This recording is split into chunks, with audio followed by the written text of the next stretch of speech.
अस्सलाम वालेकुम, welcome back to my YouTube channel. तो आज जिस नावल का रिव्यू हम करने वाले हैं उसका नाम है उसरे युसरा, जो कि हुस्ना हुसैन का नावल है। ये फ़र्स्ट नावल है हुस्ना हुसैन का जो मैं रीड कर रही हूँ। इससे पहले मैंने इस राइटर का कोई भी नावल नहीं पढ़ा था और मुझे नहीं पता था कि इनका राइटिंग स्टाइल और इनके नावल लिखने का स्टाइल किस तरीके का है, क्योंकि हमें पता है कि डाइजेस्ट राइटर जो होती हैं वो काफ़ी मैच्योर और अच्छा लिखती हैं। तो इस वजह से मेरी एक्सपेक्टेशन इनसे थोड़ी सी ज़्यादा थी कि शायद ये भी अच्छा ही लिखें। इस नावल की बहुत ही ज़्यादा हाइप है और आजकल बहुत ज़्यादा ट्रेंडिंग पे जा रहा है, तो मैंने सोचा क्यों ना मैं भी ये नावल पढ़ लूँ और आपको बताऊँ कि ये नावल वैसे कैसा है। मैंने इसके 2-3 डायलॉग और कुछ पेजेस जो कि डाइजेस्ट पे पढ़े थे और उस वजह से मुझे थोड़ा सा पता लग गया था कि शायद रूड हीरो या ज़बरदस्ती शादी वाला सीन है।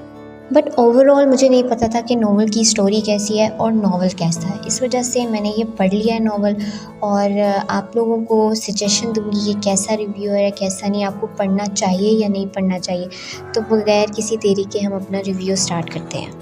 नावल स्टार्ट हो रहा है फारिस वजदान शराजी और जन्नत कमाल से। ये 2 मेन कैरेक्टर हैं और इन 2 मेन कैरेक्टर को बहुत ही ज़्यादा फोकस में रखा गया है और इसलिए मुझे ये नावल ज़्यादा अच्छा लगा कि हम इधर उधर से स्टार्ट नहीं किया है और नावल की स्टोरी बहुत ही ज़्यादा हाइप में जा रही है।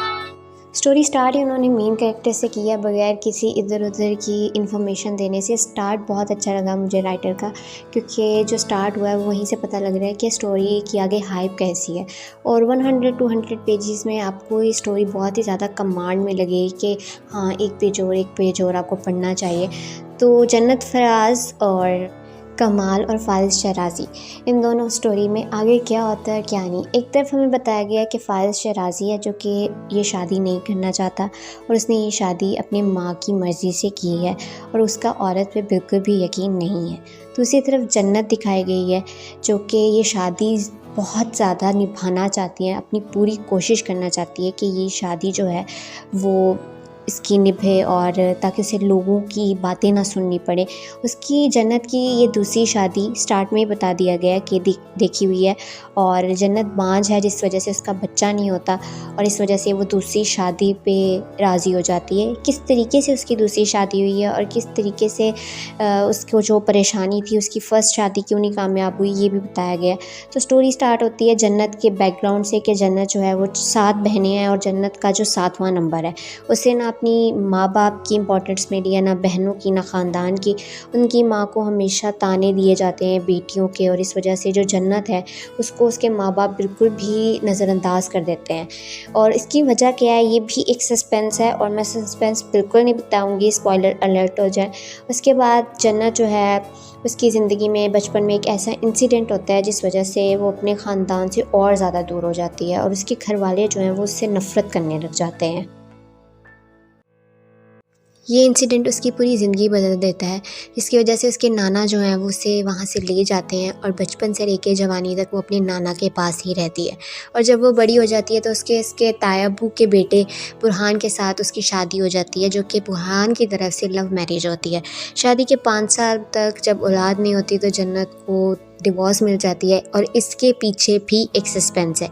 ये नावल ओवरऑल सस्पेंस से भरा हुआ है। तो वहाँ से फिर उसकी शादी किस तरीके से फ़ारिस के साथ होती है और फ़ारिस के साथ उसका क्या लिंक होता है ये भी आपको नावल पढ़कर ही पता चलेगा, सस्पेंस मैं नहीं बताऊंगी।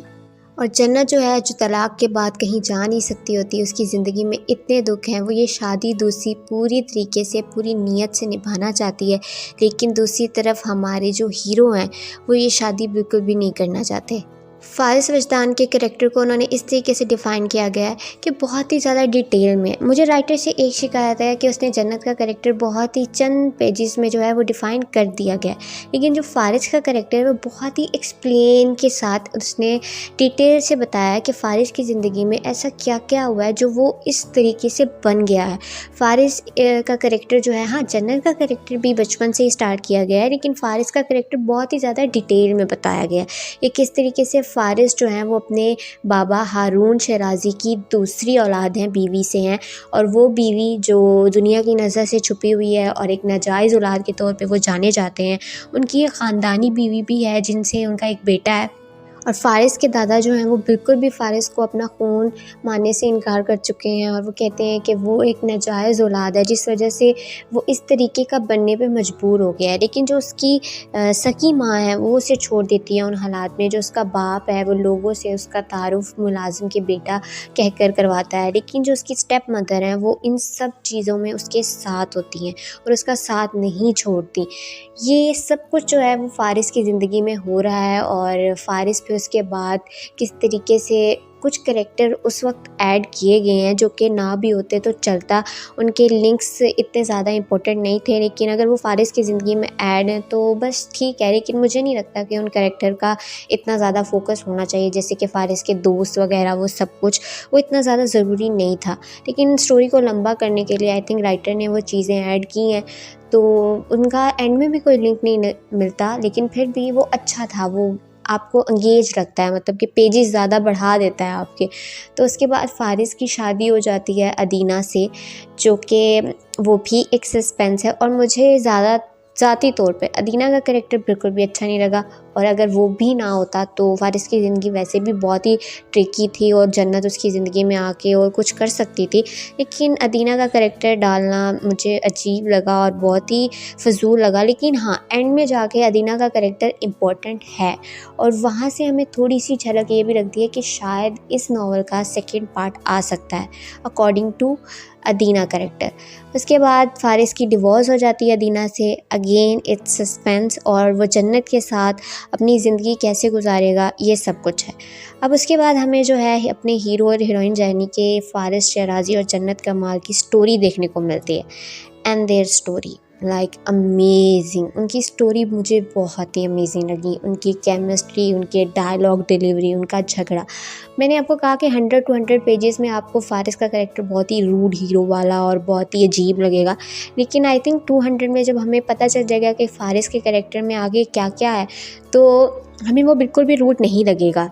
मुझे जन्नत का कैरेक्टर बहुत पसंद आया। वो बिल्कुल भी डरी हुई हीरोइन नहीं लग रही। हाँ, 100 पहले 200 पेजेस में लग रही है, लेकिन उसके बाद जो उसने डायलॉग बाजी की है वो बहुत बहुत ज़्यादा अमेजिंग थी और मुझे वाकई तौर पे जन्नत का कैरेक्टर बहुत मज़ा आया उसके कैरेक्टर को देख के कि वो आज की लड़की है, बिल्कुल भी मासूम और वो नहीं, डरने वाली नहीं। इसलिए मैं इस कैरेक्टर के साथ बहुत ही ज़्यादा रिलेट कर रही थी। ओवरऑल नॉवल मुझे बहुत ही अच्छा लगा।